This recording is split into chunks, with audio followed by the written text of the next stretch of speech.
Здравствуйте, Валерий Викторович. Здравствуйте. Здравствуйте, уважаемые телезрители, аудиослушатели и товарищи в студии. Сегодня 14 января 2019 уже года. Первая передача после прямого эфира в этом году.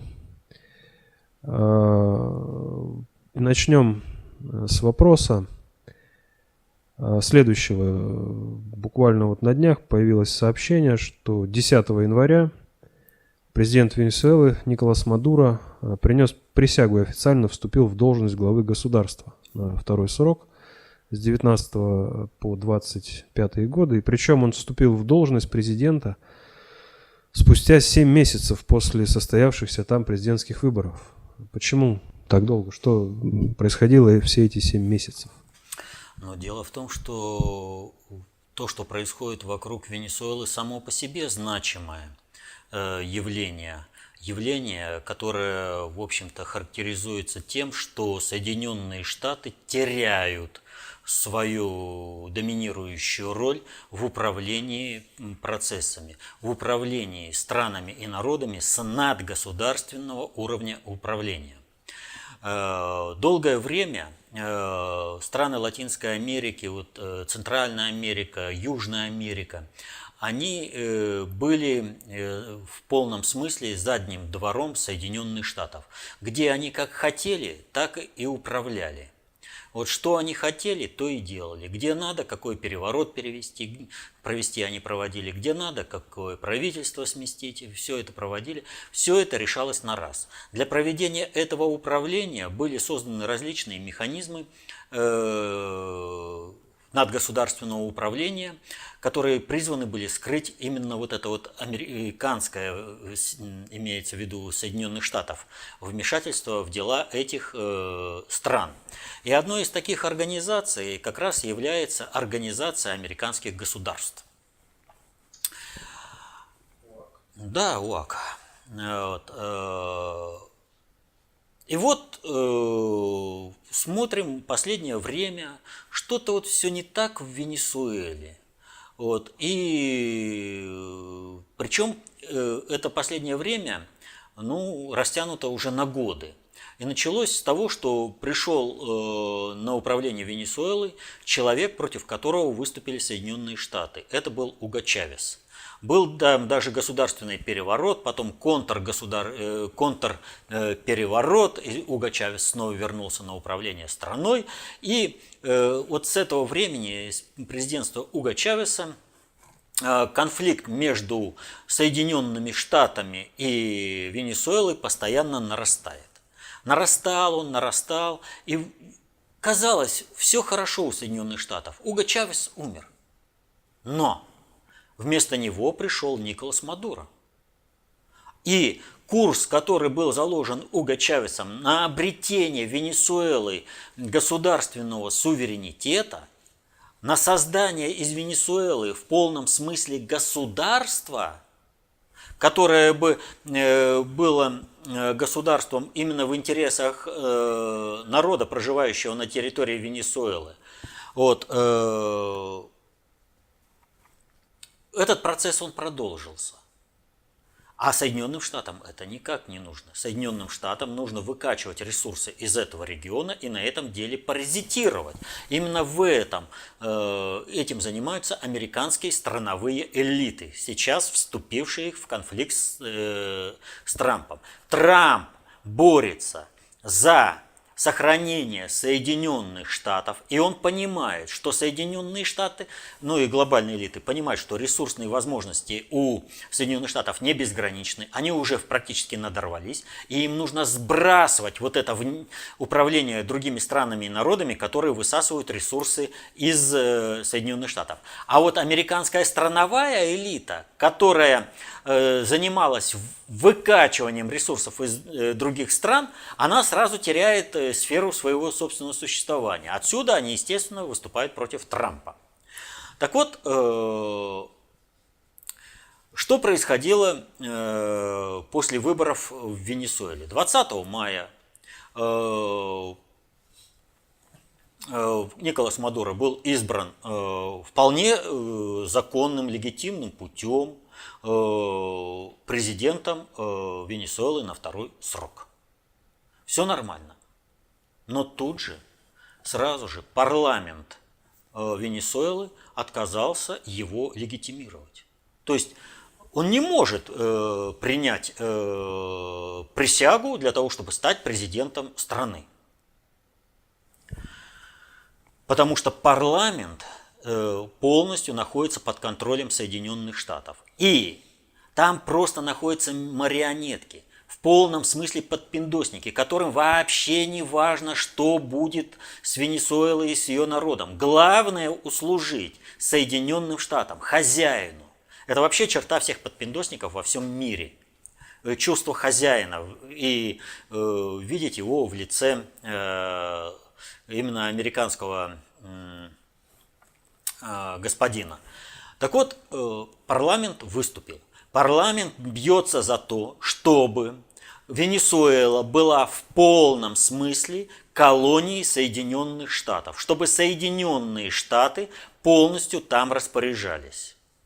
Вот кажется нонсенс, да, а это так. Это вот как вот у нас либерасты, они же прямо заявляют, что это благом является колониальный статус России. И сколько там колонизатор в лице Соединенных Штатов захочет оставить население в России, это будет благом. Потому что ну зачем русское население, если оно не нужно хозяину? Вот. То же самое в Венесуэле, то же самое предатели, национальные предатели, они все служат интересам Соединенных Штатов. Но поскольку демократические выборные процедуры позволяют за счет привлечения денег манипулировать голосами избирателей, а потом, депутаты, вы, в общем-то, и в России то же самое наблюдали, вот особенно одномандатники. Ведь врут, не стесняясь, лишь бы прорваться. А потом делают совершенно не то. А потом говорят, пользуются тем, что люди же не могут проверить, как он там работал, на какие интересы он работал, как он там защищал интересы страны. Они потом говорят, ну вот не смогли, проголосуйте за меня еще раз. И у них денег много, им дают Соединенные Штаты. Так что здесь в лице парламента и президента Венесуэлы столкнулись две линии. Президент Венесуэлы Николас Мадуро и силы, стоящие за ним, которые, кстати, поддержаны широкими народными массами, при всех оговорках такая поддержка существует. Вот. Можно там на многое соглашаться, говорить то, другое, там, но эта поддержка существует. Вот. А вот у подпиндосников такой поддержки нет в широких народных массах. Но у них есть сила, которую они привлекают извне. Это Соединенные Штаты и надгосударственные инструменты управления в лице, например, той же самой Организации американских государств. Они бьются за то, чтобы Венесуэла была колонией. Естественно, они людям так не говорят. Они говорят, что они там за демократию, за все хорошее, против всего плохого. В общем, все, что вы слышали на Болотной у нас и на Майдане в Киеве. Между майданутами Венесуэлы, болотными, майданутами на Украине, болотными в России и теми, кто устраивает Майдан в Венесуэле, нет принципиально никакой разницы. Они все хотят только одного, чтобы страна стала колонией Соединенных Штатов со всеми вытекающими отсюда последствиями. А они надсмотрщиками у Соединенных Штатов в этой стране. Так вот, Николас Мадуро, он же не тянул с инаугурацией. Он сразу же после выборов принес присягу. Но поскольку парламент выступил в конфронтацию, встал в конфронтацию с президентом, и присягу там было невозможно произнести, Николас Мадуро воспользовался положениями национального государственного законодательства Венесуэлы, сформировал конституционное собрание и перед ним принес эту присягу. Все законно, абсолютно все легитимно. Но 7 месяцев шла борьба, 7 месяцев парламент пытался развязать войну в Аргентине, гражданскую войну, как это вот пример, в Аргентине, в Венесуэле, конечно, оговорился, в Венесуэле. Вот. Все как примерно делалось, например, в Сирии. Тоже какая-то демократическая оппозиция, которая имеет широкую международную поддержку. Международная поддержка выражается в том, что им дают оружие, чтобы они разрушали собственную страну. Ничего нового. Так вот, парламент бился за то, чтобы развязать гражданскую войну. Мадуро все время маневрировал. Но вот коридор маневра все время сокращался. И встал вопрос, что ему нужна легитимизация полная. И тогда он воспользовался еще одной возможностью легитимировать себя. Он снова провел инаугурацию, но только в Верховном суде Венесуэлы, что тоже позволяется законом, потому что парламент его не легитимирует. Он против него. И вот здесь все подпиндосники и Соединенные Штаты, страновая элита, поняли, что их переиграли. Но это же для них стало возможностью развязать гражданскую войну в Венесуэле по полной программе. И они этим делом воспользовались. И тут же организация американских государств, другие надгосударственные организации американских государств, которые входят в Венесуэлу, тут же не признали. Мы не признаем эту инаугурацию. Все, он нелегитимен, пусть уходит, там все, что угодно. Различные формы давления, это и нападение на посольство Венесуэлы в Перу, это Парагвай вообще разорвал дипломатические отношения с Венесуэлой, ну положено. Но есть одно маленькое но. Венесуэлу, конечно, поддерживает Куба. И что Куба по этому поводу сказала, по организации американских государств? Куба по этому поводу сказала официально, что Организация американских государств является Министерством Соединенных Штатов по делам колоний Латинской Америки. Ни больше, ни меньше. То есть сама суть.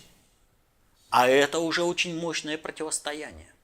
Это очень серьезное противостояние с Соединенными Штатами именно в сфере международной, входящей в сферу влияния глобальной политики.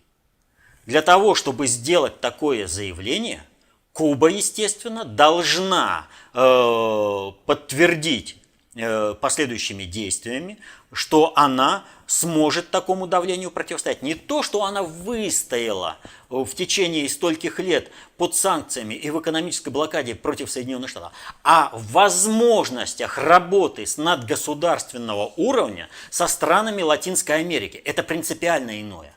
Это совершенно иное требование для Кубы в работе с американскими государствами. Но сделав такое заявление, Куба фактически бросила вызов в плане субъекта надгосударственного управления, конкурирующего за влияние над странами Латинской Америки с Соединенными Штатами в конфронтацию.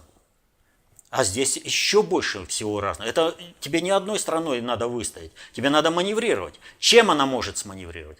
И вспоминаем. Летали наши белые лебеди в Венесуэлу. Показали, что у американцев нет таких самолетов. И не предвидятся. А у России есть. И Россия поддерживает Мадуро. Соответственно этому, когда будет сюда входить Соединенные Штаты, в любом варианте, ну, например, создадут какое там латиноамериканское какое там государство они придумают в этот раз. Ну, как по аналогии с их группировкой, которую они создали для арабского мира исламского. Исламское государство, которое Даиш называется, ИГИЛ. Вот. Ирак и Леванта. Вот. Так вот, Россия показала, но что принципиально, на каком фоне произошла новая инаугурация президента Венесуэлы Николаса Мадуро. Она прошла на фоне визита в Венесуэлу министра обороны Республики Иран. В глобальном плане Иран планируется центром концентрации управления. А в качестве подготовительной фазы Иран уже 40 лет находится под санкциями Соединенных Штатов. И вот смотрите, 10-го состоялась инаугурация, 11-го все вскипело, а 12-го министр обороны Ирана встречается с Мадуро и говорит: мы поддержим всем, чем можем. И наш пример показывает, против санкций Соединенных Штатов, против блокады Соединенных Штатов вполне можно выстоять и даже побеждать. Это не только возможность получать военно-техническую помощь со стороны Ирана, но это очень серьезная моральная помощь. Это пример тому, как можно отстроиться от Соединенных Штатов. А вот государством, которое будет аккумулировать силы и направлять вот все эти управлять процессами отстраивания от Соединенных Штатов, как страны метрополии, которая владеет колониями, будет Куба. Все фигуры на шахматной доске в этом регионе расставлены. Положения определены. И у Соединенных Штатов сейчас либо нахрапом, либо ничего не получится, потому что американская страновая элита теряет свое доминирование в управлении Соединенных Штатов. И Трамп их эффективно в этом плане додавливает. Один шатдаун чего стоит. Он просто с этими элитами расправляется. И посмотрите, как он провел переговоры с Конгрессом. Приходит и говорит: поддерживаете строительство стены? Говорят: нет, тогда и разговора нет. Все, это позиция силы. Конгресс это понимает. Они проигрывают во всем. Но вот подпиндосники, некоторые, в том числе наши, просто вот, желают выслужиться перед теми, кто и так погибнет. А они погибнут вместе с ними. Вот это желание иррациональное услужить хозяину, и при этом думая, что если вот они сейчас услужат, они его спасут, они не понимают, что уже все. Вот американскую страновую элиту не спасет ничего. Потому что если американская страновая элита возьмет верх в противостоянии с глобальной элитой в Соединенных Штатах, то мир рухнет в пучину глобальной экологической, экономической, военно-политической катастрофы, в ядерную войну рухнет. Этого допустить глобальное управление не может никак. И этого не могут допустить ни одно национально ориентированное правительство, руководство стран. Ни одна национальная элита не может. И поэтому не важно, что сейчас достаточно серьезное представительство именно проамериканских сил, подпиндосников во главе этих латиноамериканских стран. Он в Бразилии только что пришел подпиндосник конкретный. Так уж Болсонaro уже в Бразилии. Вот. Да, они меняют, они кажется, что они выигрывают, но на самом деле это пиррова победа. Победа, которая исчерпывает проамериканской прослойки в этих странах, их силы, их возможности. И в результате этого крепнут все национальные силы в этих странах. Все, на Аргентине процесс начался. Ой, прошу прощения, да что это опять Аргентину? Венесуэла, конечно.